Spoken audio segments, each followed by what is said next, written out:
حساب د قیامت پر ورځ دوه قسمه دی. یو دا حساب دی چې الله به یو بنده ته وایي دا به نیکعمله بنده مؤمن بنده. حدیث کې راځي وی الله به ورته وایي چې پلانیه ځان ته به رانږدې کړي، پلانیه په پلاني ورځ دې دا کار کړی او په پلاني ټیم دې دا نافرماني زما کړې وه. وی دی به وایي چې او یا الله ما کړې وه.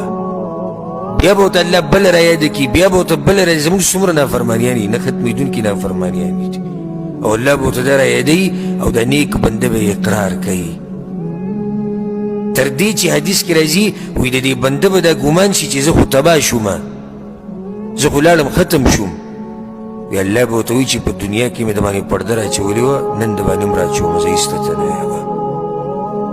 الله دې دغه پرده موږ ته نصیب کړي. هو هغه انسان تباه دی چې الله دې تپوس کړو چې ولې او څنګه